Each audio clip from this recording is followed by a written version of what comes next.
Alright, so back for part 2 on upgrading this trailing arm. So in the previous video we took out all the original nasty bushings, including the R tab and the upper and lower sphericals. We're going to be installing a Synchro Design Work spherical rear trailing arm bushing.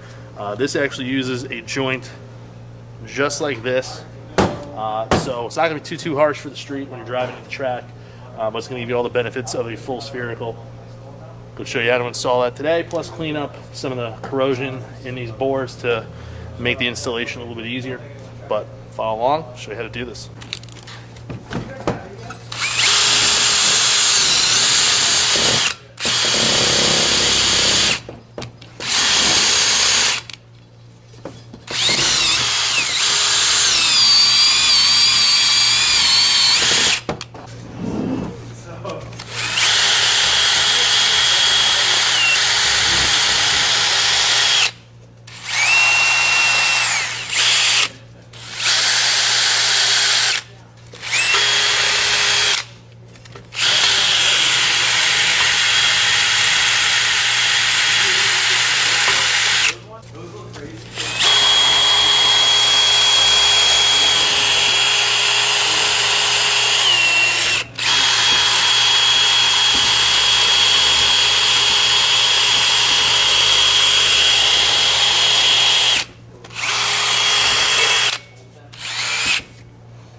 All right, now we're going to go ahead and push in the R tab first. Now that we got the trailing arm all cleaned up, I got all the corrosion out of all these bores, which will make pushing in these new bushings much simpler. As you can see on the Synchro R tab, there's some splines that are built in, so when it gets pressed, this has a tighter fit.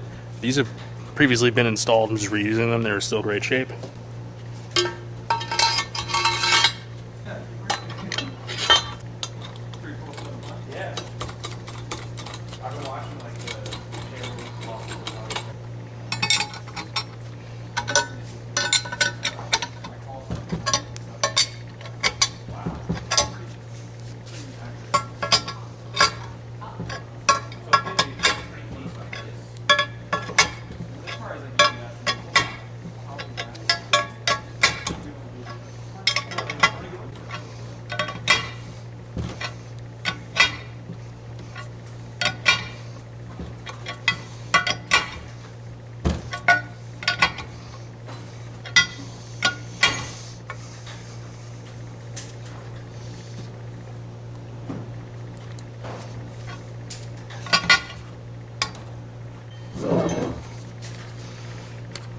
We're totally pressed in here.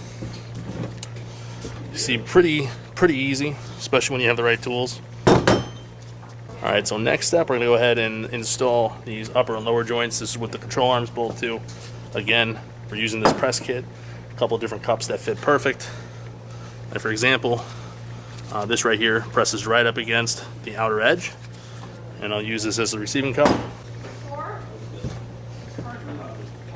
Not bad, but well, at least pull those three out.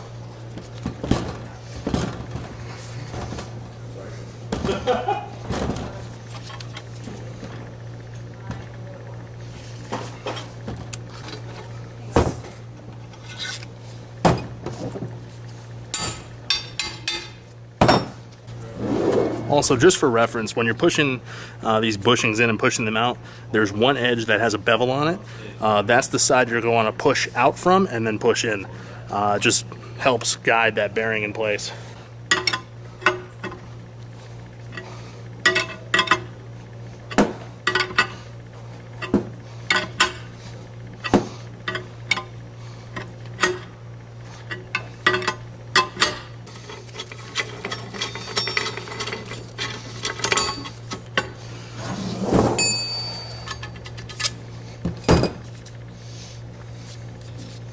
Another thing to keep in mind is when you're pushing these in, you want it to be evenly pressed in on both sides. You want the same amount of metal sleeve exposed. So even if you went a little bit too far, you could still push it back through. But there we go. And I would say cleaning out the bores on these definitely helps when you're pushing them in. Alright, so just for the hell of it, we're going to throw in the new wheel bearing. It's just an FAG wheel bearing. It has a magnetic reluctor on the back, but this does not matter for the E36s since the reluctor ring is on the axle. Just like pressing anything else, you want to press in against the outer race. You want to support it from behind. I have a couple different cups to do that. If you've ever done a wheel bearing before, that's how you do it.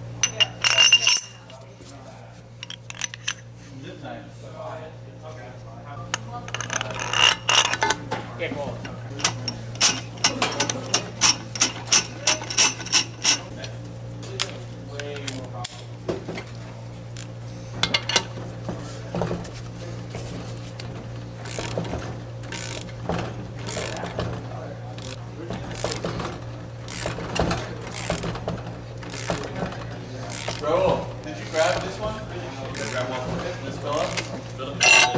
Where are you coming from? The screwdriver.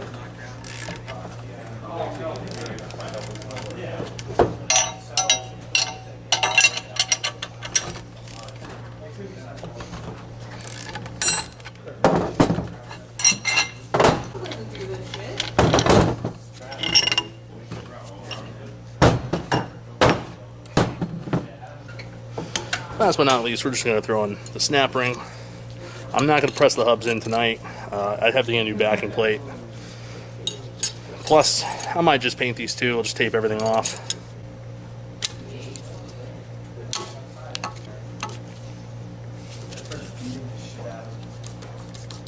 Just making sure it's in the groove. It is. Good. Yeah, so that's how you go about replacing all of the bushings and the wheel bearing on a E36 trailing arm. This, of course, is from an E36 M3. This is part of the upgrade. But this will be the same on the E46 and everything else. Of course, I had some special tools to make that job a little bit easier. Personally, I don't like struggling because of inferior tools or no tools at all. I don't bother fabricating stuff if I don't need to. If something is out there that works, it's going to happen. Like that press kit I was using, I think it was 23 bucks shipped because it said timing kit on it, even though it's not. So their mistake, my win. This will be a big upgrade, especially with the M3 rear end, along with that nice spherical bearing, the fresh upper and lower, new wheel bearing. Like I said, I'm not pressing the hub in today. I still have to get a dust shield, and I might paint this too while I'm at it. What do they do when they close out? Comment, rate, subscribe. Like, comment, subscribe. Like, comment, subscribe. Not anywhere close to putting this car back together. I still got to do all the engine work. Still have rear end work to do. I still got to get rid of the interior. What else? I got to get the sunroof delete in. Yeah. Interior stuff needs to be removed. Still a lot more left to do. So, you know, this is just kind of the build vlog, and I'm working on pieces that I can. Obviously, the last video was tearing the engine apart. Now I'm doing trailing arms. And, you know, part of the upgrade with the rear of this car is I have an E36 M3 rear end that I'm putting in. So I'll have the 323 limited slip differential, the bigger axles, you know, pretty much the whole kit and caboodle that will be on the E36 M3. So that's an immediate upgrade. You know, still got a lot of work left to do on this. If you like what you see, go ahead and hit the subscribe button. But other than that, I'll see you for the next one. Peace.